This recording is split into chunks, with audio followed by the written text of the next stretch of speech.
Selamat pagi jemaat yang dikasihi oleh Tuhan. Kita sungguh bersyukur kepada Tuhan untuk segala kasih dan juga pemeliharaan Tuhan yang boleh kita alami sampai dengan minggu pertama di bulan Juni ini. Saudara yang dikasihi Tuhan, sekalipun kita saat ini masih berada di tengah-tengah wabah COVID-19, tetapi percayalah bahwa Tuhan selalu beserta dengan kita. Kami hamba-hamba Tuhan senantiasa berdoa bagi jemaat sekalian, kiranya Tuhan selalu menguatkan iman jemaat, demikian juga memberikan kesehatan dan rezeki secukupnya setiap hari. Dan percayalah bahwa situasi ini, kondisi ini, pada saatnya juga akan berlalu. Itulah kerinduan kita. Saudara, marilah sebelum kita membaca dan merenungkan firman Tuhan, saya ingin mengajak kita untuk berdoa terlebih dahulu. Mari kita berdoa. Ya Tuhan, terima kasih untuk kesempatan yang Engkau berikan kepada kami pada pagi hari ini, di mana kami dapat memasuki minggu pertama di bulan Juni ini. Sungguh ya Tuhan, semua ini hanya oleh karena anugerah-Mu semata-mata. Saat ini Tuhan, pagi ini kami merindu untuk merenungkan kebenaran firman Tuhan.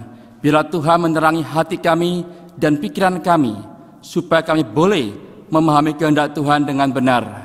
Urapilah hamba-Mu ya Tuhan yang menyampaikan firman Tuhan. Demikian juga ya Tuhan setiap umat-Mu yang mendengarkannya. Dengarkanlah doa kami ya Bapa, yang kami panjatkan kepadamu di dalam nama Tuhan kami, Yesus Kristus. Amin. Saudara yang dikasihi Tuhan, tema khotbah saya pada pagi hari ini yaitu keadilan Allah dan karya Kristus. Keadilan Allah dan karya Kristus. Setelah mendasari topik pada pagi ini, saya ingin membacakan 3 ayat firman Tuhan di dalam kitab Mazmur dan juga kitab Ulangan. Pertama di dalam Mazmur pasal 11 ayat yang ke-7. Dikatakan demikian. Sebab Tuhan adalah adil dan Ia mengasihi keadilan. Orang yang tulus akan memandang wajahnya. Pembacaan yang kedua saya ambil dalam kitab Ulangan pasal 32 ayat yang keempat bagian B. Dikatakan demikian, karena segala jalannya adil, Allah yang setia dengan tiada kecurangan, adil dan benar Dia. Satu lagi saudara, pembacaan di dalam Mazmur 111 ayat yang ke-7. Demikianlah perkataan firman Tuhan. Perbuatan tangannya ialah kebenaran dan keadilan. Segala kitanya teguh. Demikianlah saudara yang dikasihi Tuhan pembacaan firman Tuhan. Berbahagialah kita yang boleh membaca, merenungkan, dan tentunya melakukannya dalam kehidupan kita sehari-hari.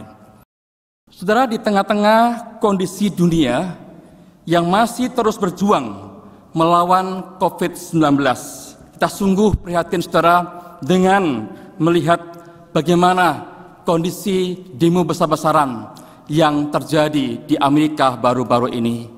Saudara, kalau kita melihat sungguh menyedihkan ketika manusia menuntut akan keadilan, ternyata mereka bersikap menginjak-injak keadilan di tempat yang lain. Saudara, hal ini diawali dengan seorang polisi yang pada waktu itu menangkap seorang warga negara Amerika berkulit hitam yang bernama George Floyd, saudara. Dan kemudian orang ini dia ditekan lehernya, saudara, diinjak dengan lutut sampai kira-kira 8 menit 46 detik hingga akhirnya saudara dia mengalami kematian. Dan peristiwa ini tentunya membuat pada saat itu orang-orang berkulit hitam menjadi marah, sehingga timbullah kerusuhan, timbullah demo yang luar biasa saudara, yang akhirnya terjadi pembakaran, terjadi perusakan, dan yang paling menyedihkan mereka juga merusak toko-toko, mereka menjarah barang-barang di dalamnya. Dan inilah Bapak Ibu yang dikasihi Tuhan, satu kondisi yang sungguh-sungguh mengenaskan. Di satu sisi mereka menuntut adanya keadilan, saudara. Tapi di sisi lain mereka menginjak-injak keadilan. Mengapa demikian? Seharusnya polisi yang bersalah, dialah yang harusnya itu diadili. Dialah yang harusnya dihukum pada saat itu. Tetapi mengapa toko-toko, penjual-penjual yang tidak bersalah, mereka harus mengalami kerugian yang luar biasa.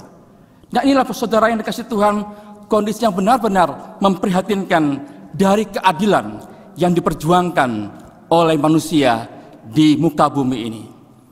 Saudara, pada saat ini saudara, kita manusia benar-benar harus kembali kepada Tuhan.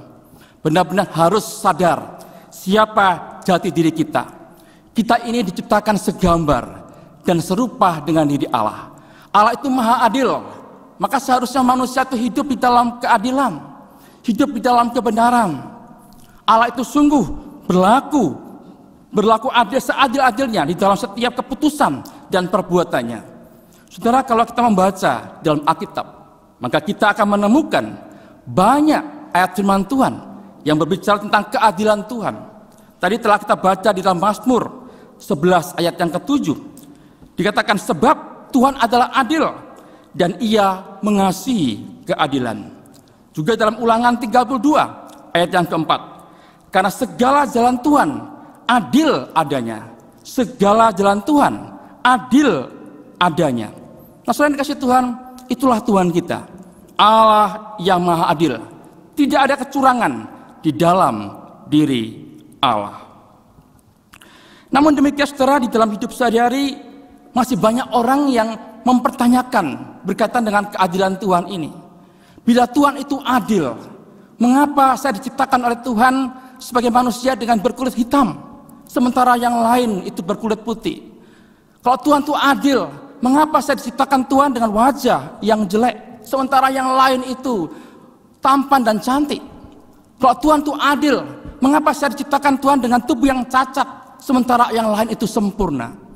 Saudara yang dikasihi Tuhan, pertanyaan-pertanyaan semacam ini seringkali muncul di dalam diri mereka yang mengalami kondisi buruk di dalam hidupnya. Apakah betul, apakah benar bahwa Tuhan itu adil? Nah saudara, sebelum kita menjawab akan pertanyaan-pertanyaan ini, saya ingin mengajak kita memahami terlebih dahulu akan sebuah perumpamaan saudara yang diajarkan oleh Tuhan Yesus di dalam Injil Matius pasal 20 ayat yang pertama hingga ayat yang ke-16. Saudara, Tuhan mengajarkan sebuah perumpamaan tentang orang-orang upahan yang bekerja di kebun anggur. Suatu hari saudara, tuan rumah dia keluar dari rumah, kemudian mencari pekerja-pekerja untuk kebun anggurnya. Ketika dia bertemu dengan pekerja, dia mensepakati gaji 1 hari 1 dinar. Dan pekerja itu sepakat, kemudian mereka pergi ke kebun anggur daripada tuan rumah ini. Saudara, namun tuan rumah melihat bahwa pekerja-pekerja ini belum cukup. Sehingga jam 9 pagi kemudian dia keluar lagi. Dia pergi ke pasar, dia mencari orang-orang yang menganggur. Lalu dia mengajak orang-orang itu untuk bekerja di kebun anggurnya. Nah saudara yang dikasihi Tuhan, belum lagi dia puas karena masih belum cukup. Lalu dia pergi lagi saudara jam 12 siang, jam 3 sore, jam 5 sore. Dia pergi untuk mencari pekerja-pekerja lagi, bekerja di kebun anggurnya. Saudara yang dikasihi Tuhan, tiba saatnya pada malam hari Bapak Ibu. Maka Tuhan ini menyuruh kepada mandornya untuk menggaji para pekerja itu. Setiap orang mendapatkan gaji 1 hari 1 dinar. Dari yang bekerja mulai pagi sampai dengan sore saudara, semuanya sama mendapatkan upah 1 hari 1 dinar. Saudara, otomatis pekerja yang bekerja mulai pagi saudara, dia mulai protes. Dia mengatakan, Tuhan tidak adil. Mengapa saya bekerja mulai pagi, siang sampai dengan sore, saya hanya mendapatkan 1 dinar. Sementara mereka yang bekerja dari sore hanya beberapa jam, juga mendapatkan 1 dinar. Saya tidak bisa terima ini Tuhan tidak adil. Nah saudara yang dikasihi Tuhan, apa jawab daripada Tuhan itu? Tuhan itu mengatakan, aku tidak berlaku tidak adil terhadap engkau. Bukankah kita telah sepakat 1 dinar sehari? Ambillah bagianmu dan pergilah. Aku mau memberikan kepada orang yang masuk terakhir sama seperti kepadamu. Tidakkah aku bebas mempergunakan milikku menurut kehendakku? Atau iri hatikah engkau karena aku bermurah hati? Nah, saudara yang dikasihi Tuhan, dari perumpamaan ini saudara kita memahami, kita mengerti saudara. Ternyata saudara, adil itu tidak selalu sama rata saudara. Adil tidak selalu sama rata. Kalau kita perhatikan dalam bagian ini, apakah Tuhan itu adil? Ya, dia adil. Dia memenuhi janjinya. Dia telah mensepakati 1 hari 1 dinar. Maka dia tidak berlaku tidak adil. Dia tidak pernah mengurangi sedikit pun dari 1 dinar itu. Namun, hal yang menarik Bapak Ibu, dia juga memberikan sebuah anugerah kepada hamba-hamba yang lain. Biarpun mereka bekerja hanya beberapa jam, mereka juga mendapatkan 1 dinar. Ini namanya anugerah, saudara. Ini namanya grace. Dan Tuhan itu berhak memberikan, karena itu uang-uangnya dia, saudara. Nah, saudara yang dikasihi Tuhan, inilah ketika kita berbicara tentang keadilan Tuhan, maka keadilan Tuhan tidak bisa, saudara, untuk kita lihat itu sama rata, saudara. Tetapi kita melihat bahwa di balik semua itu ada anugerah-anugerah yang Tuhan berikan. Saudara, hal ini juga berlaku di dalam realita kehidupan kita sehari-hari, saudara. Berbicara ketika orang mengatakan, oh Tuhan tidak adil. Masa yang lain diciptakan sempurna, sementara saya ini dalam kondisi cacat. Di manakah letak keadilan Tuhan? Benarkah Tuhan itu adil?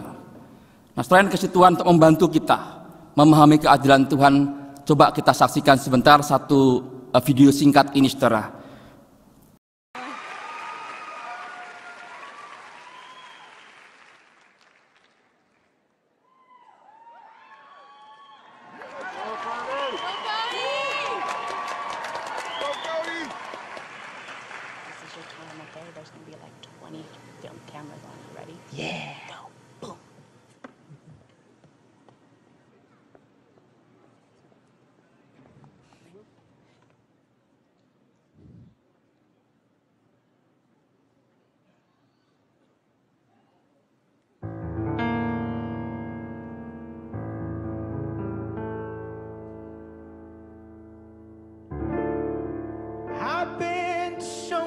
Places in my life and time,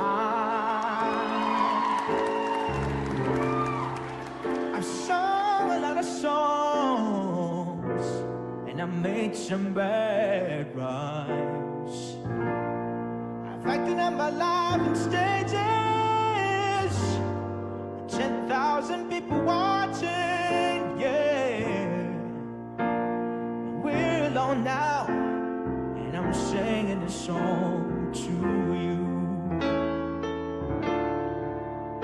I love you in a place, oh, there's no space or time. I love you from my life. You're a friend of mine. But when my life is over,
to see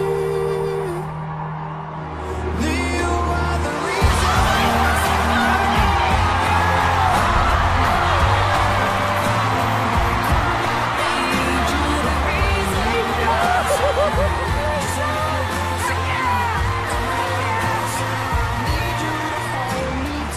Brody Lee, you have got the golden buzzer from Gabrielle Union. You will be going all the way to the live shows in Hollywood.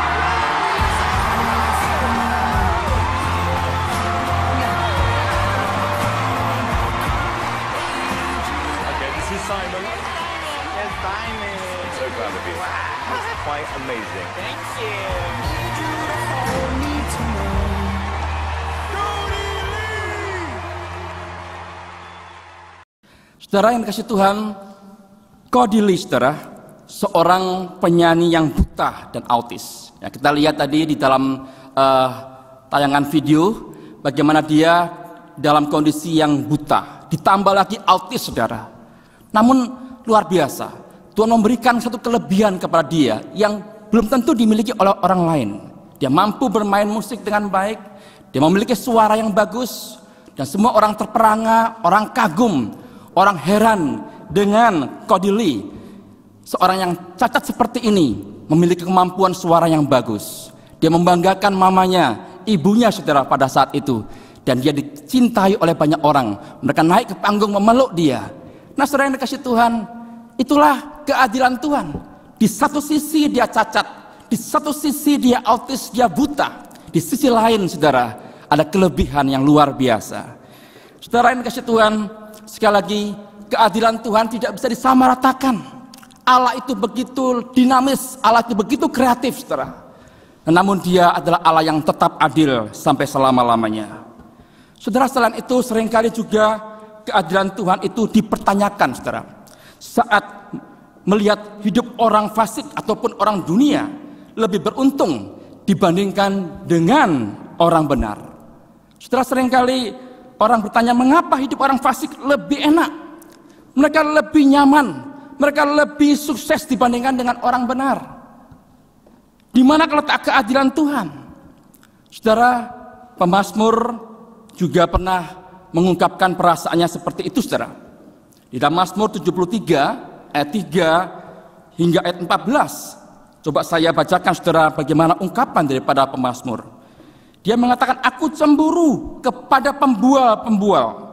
Kalau aku melihat kemujuran orang fasik, sebab kesakitan tidak ada pada mereka, sehat dan gemuk tubuh mereka. Mereka tidak mengalami kesusahan, dan mereka tidak kena tulah seperti orang lain. Sia-sia sama sekali aku mempertahankan hati yang bersih dan membasuh tanganku tanpa tanda tak bersalah. Saudara yang dikasih Tuhan, nampak di dalam apa yang diungkapkan oleh pemazmur ini, saudara. Pemazmur merasakan putus asa. Kalau kenyataannya orang-orang fasik lebih beruntung, mereka lebih sukses, mereka lebih gemuk, mereka lebih sehat, mereka lebih berhasil. Buat apa saya susah-susah hidup di dalam kebenaran? Lebih bagus saya berhenti hidup di dalam kebenaran. Saudara yang dikasih Tuhan, perasaan semacam ini tentunya setiap kita, saudara, mungkin pernah mengalami hal-hal seperti ini. Saudara, pertanyaannya, benarkah Tuhan itu tidak adil? Membiarkan orang fasik hidup sukses, sementara orang benar hidup susah, saudara. Benarkah Tuhan itu tidak adil?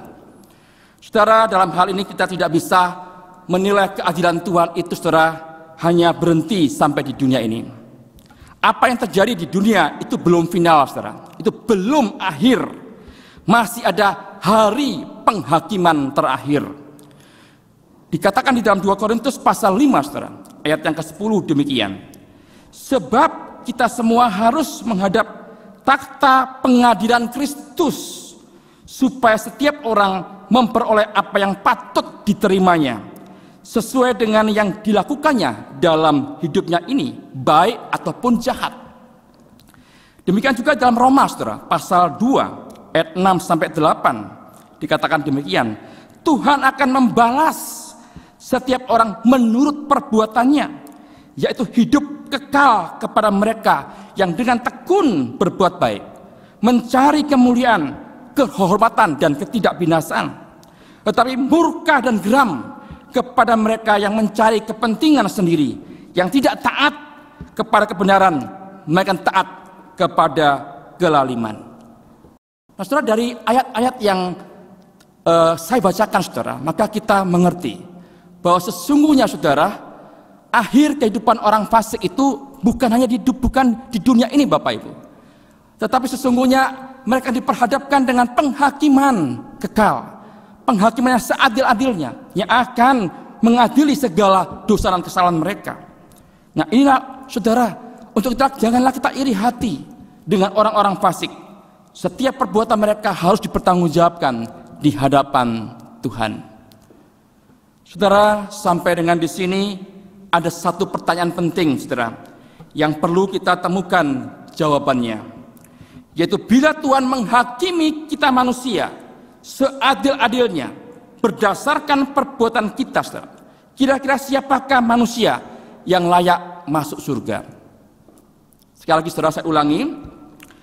Bila Tuhan menghakimi kita manusia seadil-adilnya berdasarkan perbuatan kita, saudara, kira-kira siapakah manusia yang layak untuk bisa masuk ke dalam surga? Benarkah kita dapat masuk surga dengan segala perbuatan baik kita, saudara? Mari kita dengarkan firman Tuhan di dalam Yesaya pasal 64, saudara. Ayat 6 bagian A saya bacakan. Yesaya 64 ayat 6 bagian A mengatakan demikian. Demikianlah kami sekalian seperti seorang najis, dan segala kesalahan kami seperti kain kotor.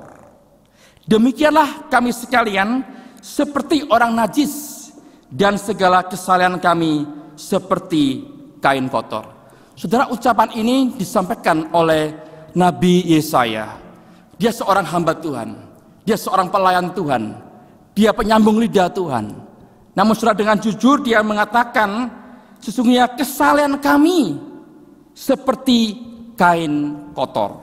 Segala kesalahan kami seperti kain kotor.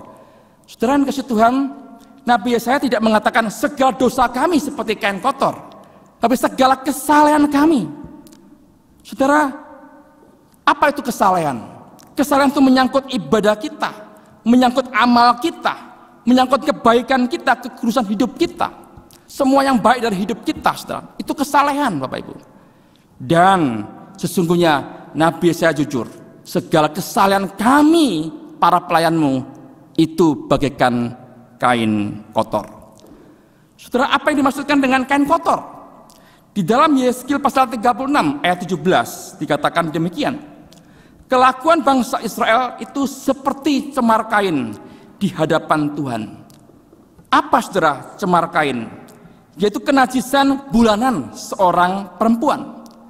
Di dalam Imamat 15 ayat 20 dikatakan segala sesuatu yang ditidurinya selama ia cemar kain menjadi najis, dan segala sesuatu yang didudukinya menjadi najis juga.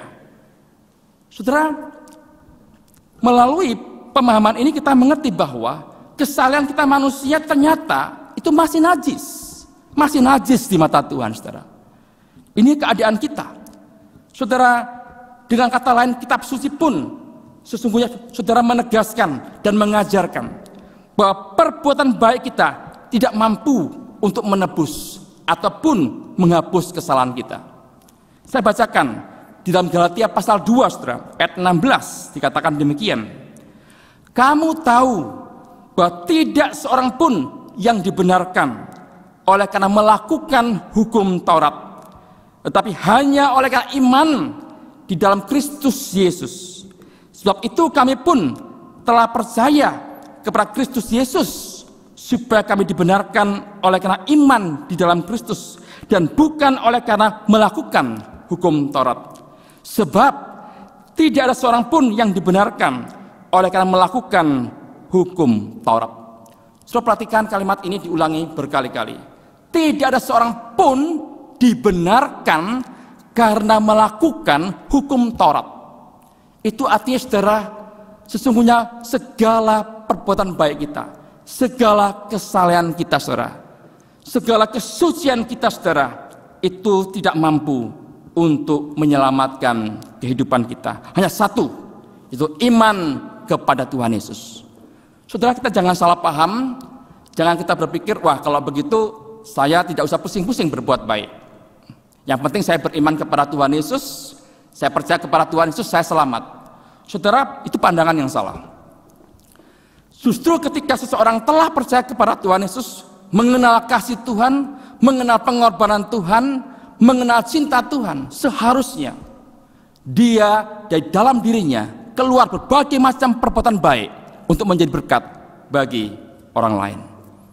Saudara, bahkan saya ingin mengatakan, saudara, jikalau manusia masih bisa selamat dengan perbuatan baik, maka Yesus tidak perlu datang ke dalam dunia. Saya ulangi sekali lagi, jikalau manusia masih bisa selamat lewat perbuatan baik, maka Tuhan Yesus tidak perlu datang ke dalam dunia. Saudara, hal ini dikatakan dalam Galatia pasal 2 ayat 21 demikian. Sebab sekiranya ada kebenaran oleh hukum Taurat, maka sia-sialah kematian Kristus. Jadi secara jelas tidak ada jalan lain untuk kita bisa selamat dari pengadilan Allah yang seadil-adilnya kecuali melalui salib Tuhan Yesus.